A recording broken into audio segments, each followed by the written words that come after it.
Oh, you didn't have to do that though. That's a restream. You just need to do it for YouTube. That's it. Yeah, yeah. Because you killed the Facebook too. All right, go ahead.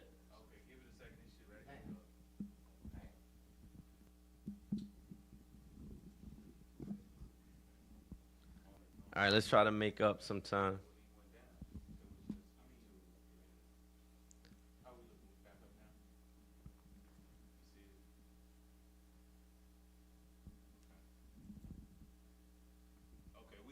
All right.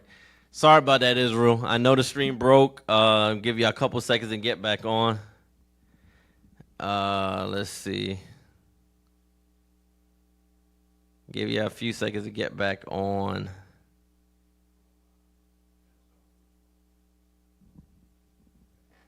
All right. Let me see. All right. Let me see people getting back on right now. Hold on. Esau didn't like me playing that video. Hopefully people get back on here. Share the link. Share the link, people. All right, 8 watching right now. Try to get it back. Hold on. Dang, it was a good amount of people on there. I'm sorry, people. All right. Okay, so getting back. You could bring it back so people could see me on here. All right, so check it out. That was some good stuff.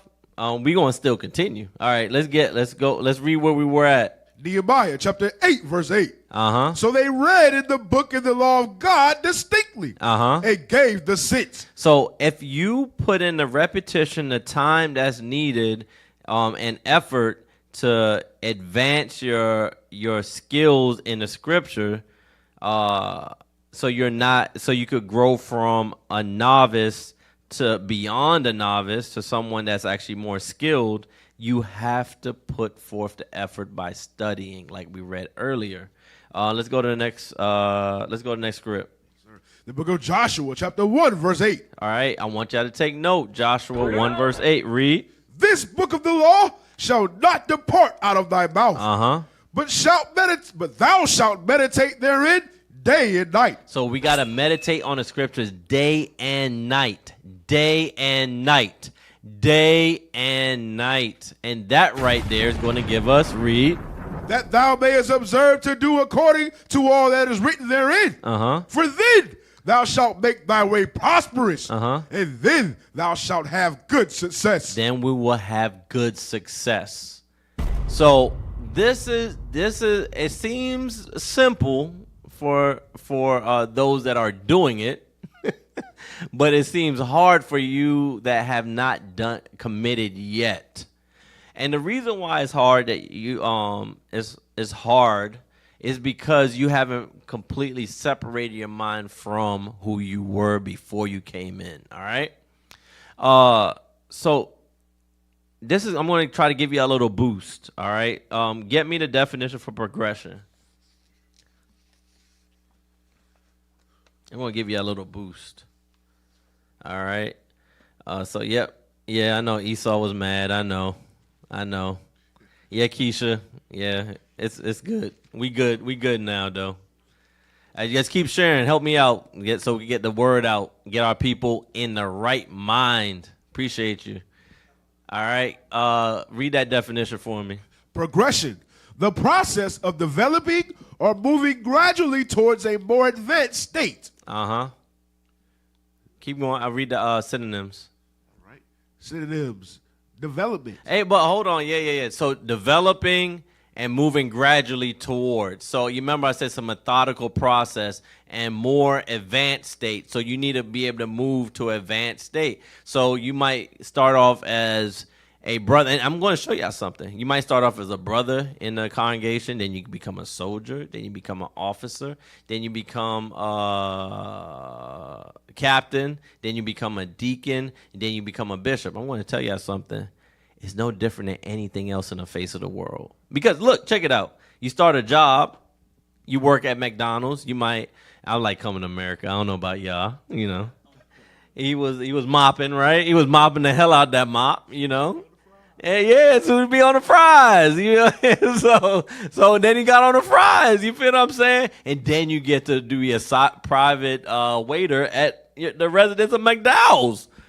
That's how you do it. You put forth the effort and the groundwork so that you could build yourself up, so that now you could be more advanced. Now you're able to instruct others to do the same thing as you. But guess what? Not everyone wants to be in that advanced role. And, you know, that's fine. Everyone has their positions. But inside your position, you must be a master. All of us must be masters of our positions that we are in. That's the whole point. Because you can still advance even within that position. I want y'all to think about that. Because you might be intermediate, then you become a novice. Well, novice, then intermediate, then you become pro. You feel what I'm saying? Just that progression. Boom, boom, boom, boom, boom, boom. That's what anything in this life, all right? So that's progression. You got to be moving forward. Now read the synonyms. Synonyms. Development. Progress. Process, continuation, continuance, advance, advancement, movement, forward movement, onward movement, passage, career march, evolution, growth, evolvement. Hey, I'm about to show y'all something. That's no different than a river. Come on. Hey, y'all have to roll with me, because a river constantly is moving. It's constantly pushing water to different streams, channels, all that, right? Back into the ocean. This is what a river does. I want y'all to think about something. Now go to stagnant, not regression, but stagnant. Stagnant. Of a body of water or the atmosphere of a confined space, having no current or flow, and often having an unpleasant smell as a consequence. So anyone that understands anything about any kind of survival, standing water, it collects what? Bacteria. And guess what? It might develop smell from algae and all types of other things because it's sitting. So it's sitting and bacteria sits there, so that everyone should know, or if you don't know, you're going to know that flowing water is better opportunity of you getting water that you could actually purify more faster and more efficient if it's running water versus sitting water. That's still. So think about you being a river pushing forward into this truth. You're always going to be moving forward. If you're stagnant, you're going to stay still. And guess what? Stagnant is no different than being what? Regression. Let's get that. So when you're regressing, you're actually standing still. Read. Regression.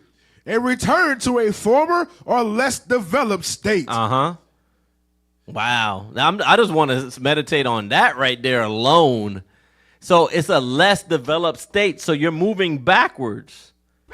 So now just think about the water when it came from rain down into that still water reservoir, whatever it is, right? Or that water hole. Guess what? Before it went to the water hole, it was in a cleaner state. But now it's in the water hole, it develops bacteria because it's sitting still. You feel what I'm saying? So things are getting collected in there, and guess what? You're not useful. Okay. Just want to leave y'all with that little note. Okay, now go to we're not going to do that. We already went through that. We lost some time. Let's run to this real quick. We're going to run to this script. Let's go to Proverbs, 24:16. So as you progress, you're going to run into issues. You're going to have problems. That's a part of progression. You have to. I would play this, but I'm not trying to get cut off for a second time. So if y'all have seen any champion in sports or whatever, right? One of the things that someone like Michael Jordan would say is that before he became a champion, he had to fail. You have to fail. You have to fall. Just like in the scripture, you have to fall before you get risen. That's what it takes to be a great leader. But read. The Book of Proverbs, chapter 24, verse 16. Know how to take a punch. Go ahead. For a just man falleth 7 times and riseth up again. But the wicked shall fall into mischief. So a just man will keep getting up, but what end up happening with the contrast to that is the brother or the sister that don't see a need to get up from that sin and continues to do the wickedness that they were doing. You feel what I'm saying? Now, when you get corrected, you don't recover yourself. Now you're looking for evil. So guess what? That is someone that's going to be looking for mischief. That's kind of if you look at what we read before in Sirach 6, we don't have to go there, but Sirach 6, where it says someone looking for your reproach, all that stuff go into a cycle.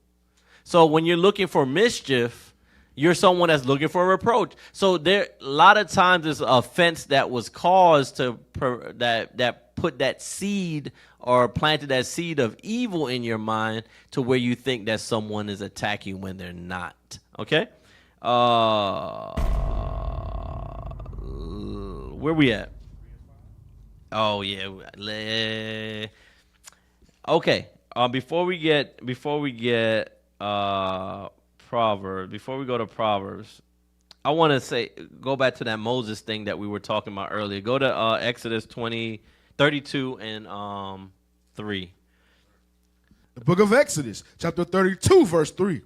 And all the people break off the golden earrings which were in their ears, and brought them unto Aaron. What is going on here? Because now I'm going to paint it real quick. So Moses went to Mount Sinai. Mount Sinai, he stepped to have converse with the Most High. While he's gone, this is what's happening. Read. And he received them at their hand, and fashioned it with a graving tool, after he had made it a molten calf. And they said, These be thy gods, O Israel. What is going on right now? They literally... Moses is gone, like, let's lose our minds. That's probably what they said. Let's lose our minds. Let's go crazy. You know what I mean? It's crazy. The fact that we have to see a physical person for us to stay in order. But we don't know that we're being watched all the time. That's the thing that's crazy. Because, look, we don't believe that we're being watched all the time. And that's why we continue to do the sins and commit the sins that we do. We don't think that an angel is actually writing down every idle word. We don't really think that we're being watched. Okay, we got to believe in the things that we don't see. All right? Let's jump to Proverbs 3 and 5 now. Book of Proverbs, chapter 3, verse 5. No, go to start at 1. Proverbs chapter 3, verse 1. My son, forget not my law, but let thine heart keep my commandments. So this was the instruction. Now go to 5. Verse 5. Trust in the Lord. Mike. Trust in the Lord with all thine heart, and lean not into thine own understanding. So we weren't supposed to lean onto our own understanding, but rather we're supposed to lean on to the understanding of God, which is his commandments. Read. All thy ways acknowledge him, and he shall direct thy paths. So he's going to direct that path. He's going to be that light, that sword, that buckler, that shield. He's going to do all that stuff for you, but you have to believe that he's going to provide you with those tools. Go ahead. Be not wise in thine own eyes. Fear the Lord, and depart from evil. It shall be health to thy navel, and marrow to thy bones. We don't understand that actually heals. By us believing in the scriptures, that heals us. Heals us spiritually, physically, and mentally. It heals us all the way around, but we have to believe that thing. What we don't do, we don't believe what we don't see. And that's a contributor to us why we're so fake as we are. We can't bring the same Christianity mindset that we had when we were in the world into the truth, because it don't mix. That's oil and water. All right? Read. Honor the Lord with thy substance, and with the first fruits of all thine increase. So shall thy barns be filled with plenty, and thy presses shall burst out with new wine. Now get me believe we get to the point of this. I know we're running on time. Get it? Yeah, Sirach 32:24. The book of Sirach, chapter 32, verse 24. He that believeth in the Lord taketh heed to the commandment, and he that trusteth in him shall fare never the worse. All right, so I'm going to give y'all something. So I'm going to let y'all know. I'm just going to, because I know time is going to run on me. So I'm going to tell you that, do I want to yet? Yeah, let's get Titus 2. Because I'm going to tell you that your belief is shown by a pattern of good works. That's your belief. I'm going to tell you. And what is that good works that you must follow? I'm going to show you something. Read. That's, I think, 2 and 7? Yes, sir. All right, read. The book of Titus, chapter 2, verse 7. In all things, showing thyself a pattern of good works. In doctrine, showing uncorruptness, gravity, sincerity, sound speech that cannot be condemned. What it just read it from the top, because we just got what the pattern of good works is. It's keeping of God's laws. Read. Let's read that in the Bible. Titus chapter 2, verse 7. In all things, showing thyself a pattern of good works. In doctrine, showing uncorruptness, gravity, sincerity, sound speech that cannot be condemned. Keep reading. That he that is of the contrary part may be ashamed. Keep reading. Having no evil thing to say of you. No one's going to be able to speak evil of you if you have a pattern of good works, even if you were a sinner a year ago. Even if you were in the midst of adultery 5 years ago.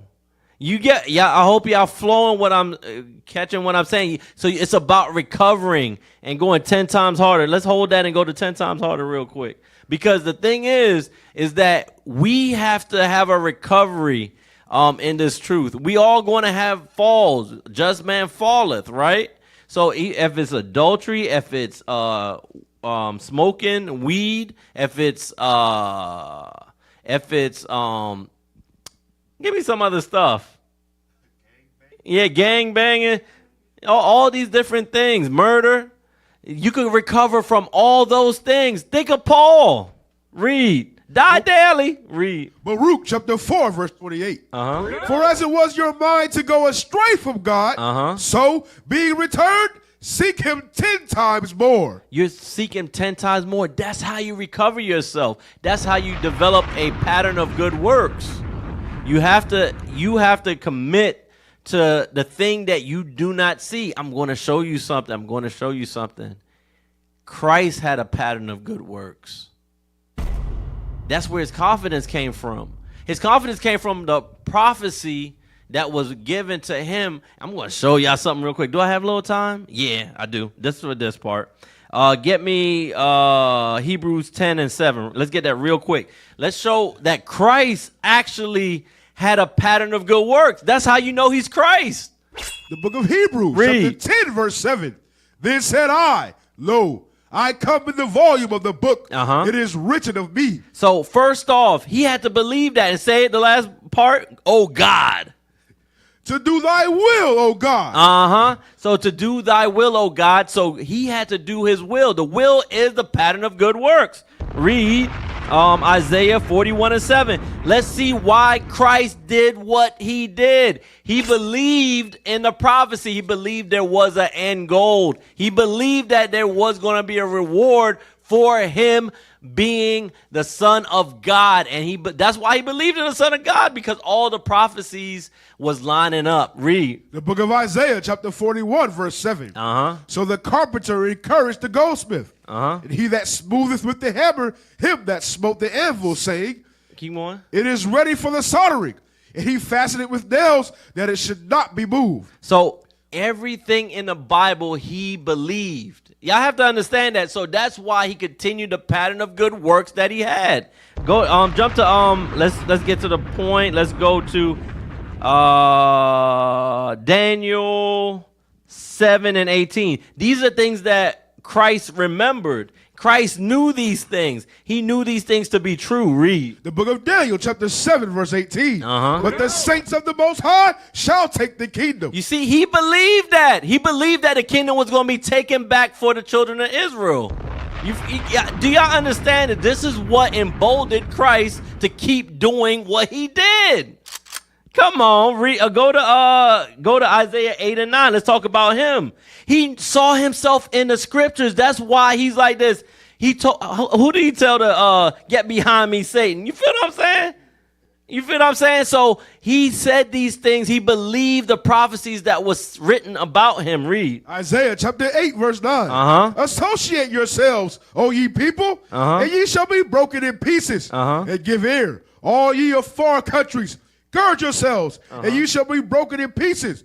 Gird yourselves. No, I want Isaiah 53 and 1. Sorry. Isaiah chapter 53, verse 1. Who hath believed our report? And to whom is the arm of the Lord revealed? For he shall go up before him as a tender plant, and as a root out of a dry ground. Keep going. He hath no form, no comeliness. Read. And when we shall see him, there is no beauty that we should desire him. He believed that this was him. He believed that was him. Let's because of sake of time, let's go to Isaiah 50 and 6. The book of Isaiah, chapter 50, verse 6. I gave my back to the smiters, and my cheeks to them that plucked off the hair. So hold on, his beard got plucked. Let's go to Matthew 26 and 67. The book of Matthew. Just imagine Christ when this happened. He knew that the prophecy was written of him, and it happened. Read. The book of Matthew, chapter 26, verse 67. Then did they spit in his face and buffeted him, and others smote him with the palms of their hands, saying, Prophesy unto us, thou Christ. Who is he that smote thee? Keep going. Now Peter sat without in the palace, and a damsel came unto him. Oh, no, you good. Because guess what? If you read in Isaiah 53 further, you'll see the other parts of the prophecy that happened at what we just read. So I want y'all to take note. I want y'all to read and study that because I'm running close near on time. Go to so I don't want to lose that point. So with Christ, remember this. That he was confident, so he continued to show a pattern of good works because of the prophecies that he knew of himself, because Christ was the volume of the book. He knew what was written of him. So now what should we do? Now go back to take the kingdom real quick. Yeah. So now how should we behave now? How should we be confident? Should we be confident in the prophecy? Go ahead, read. Daniel chapter 7, verse 18. But the saints of the Most High shall take the kingdom. So we have to also believe that we're going to take the kingdom. We got to believe that that's real. And the way we know that's real, look at what's going on with Russia. Look what's going on with Ukraine. Look what the threats that's going on with nuclear disarmament and nuclear destruction and all these other things that's happening right now. So y'all need Israel. We need to get ourselves together. We need to show that we're believers and not fakers. Because the thing is, if you're a faker, you're not going to correct the things. You're not going to have a pattern of good works. You're going to have a pattern of bad works. And you're going to be a Billy do nothing, do wrong your whole life. Now that you're coming into the understanding of the truth and the understanding of this knowledge, you have to change. All right, we got some more.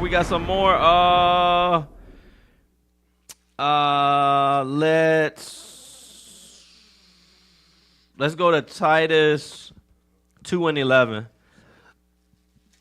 The book of Titus, chapter 2, verse 11.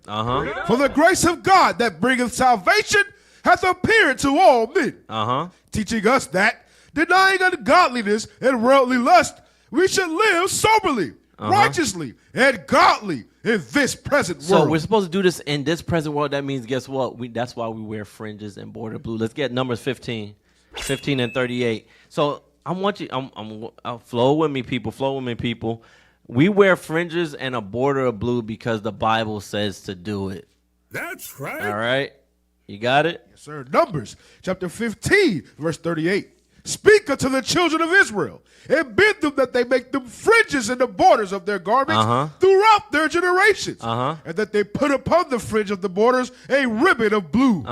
It shall be unto you for a fringe, that you may look upon it, and remember all the commandments of the Lord. Okay, and, keep going. And do them, and that ye seek not after your own heart and your own eyes, after which ye used to go a whoring. You see that? So that going a whoring is what I wanted to get to.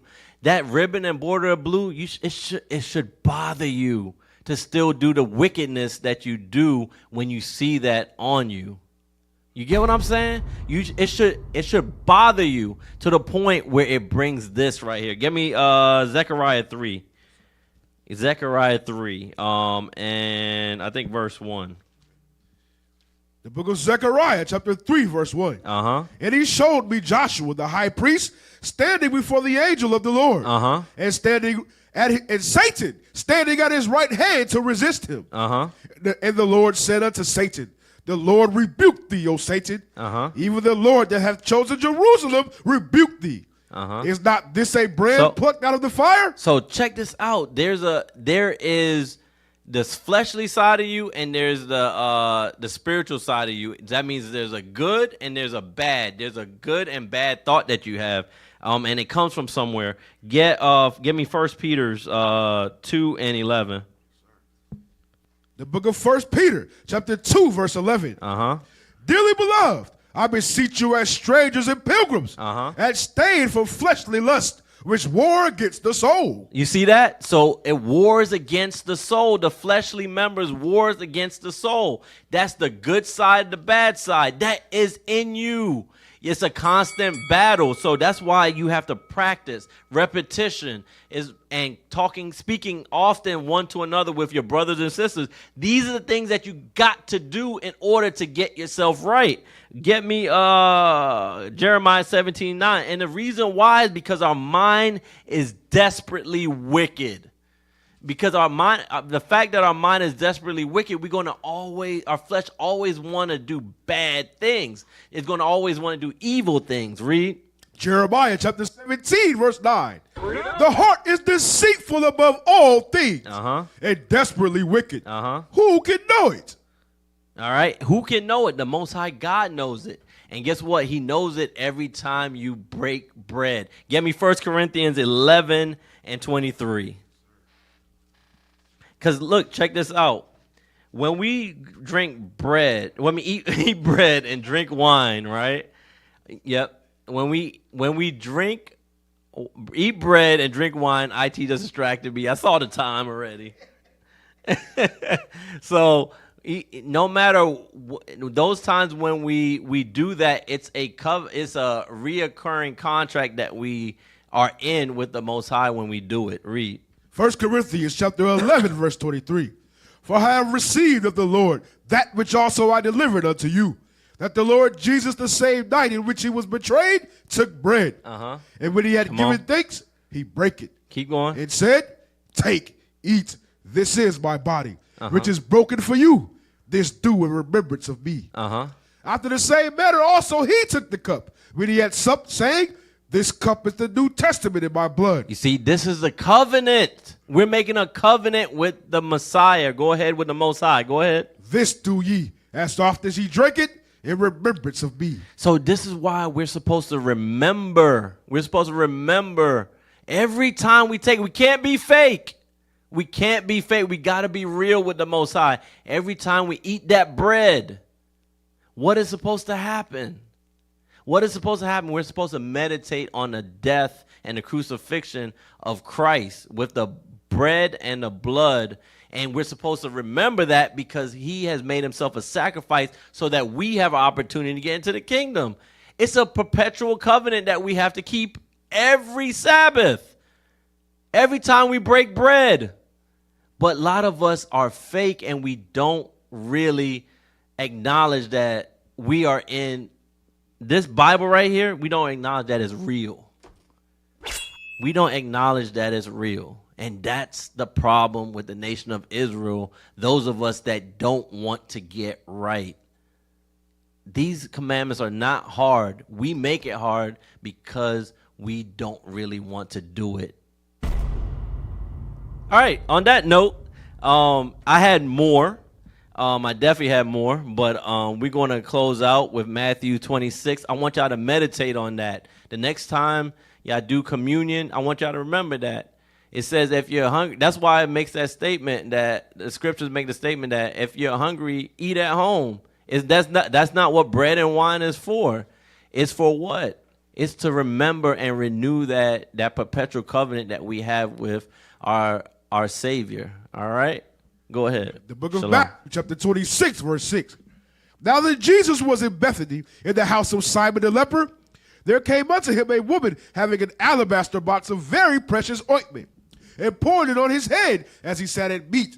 But when his disciples saw it, they had indignation, saying, to what purpose is this waste? For this ointment might have been sold for much and given to the poor. When Jesus understood it, he said unto them, why trouble ye the woman? For she hath wrought a good work upon me. For ye have the poor always with you, but me ye have not always. For in that she hath poured this ointment on my body, she did it for my burial. Verily I say unto you, wheresoever this gospel shall be preached in the whole world, there shall also this that this woman hath done be told for a memorial of her. All praises. We do that to memorialize that sister that did that great work that Christ has told us to acknowledge after we teach. And with that, we say shalom. Be a believer and don't be a faker. Shalom. Most High Christ bless.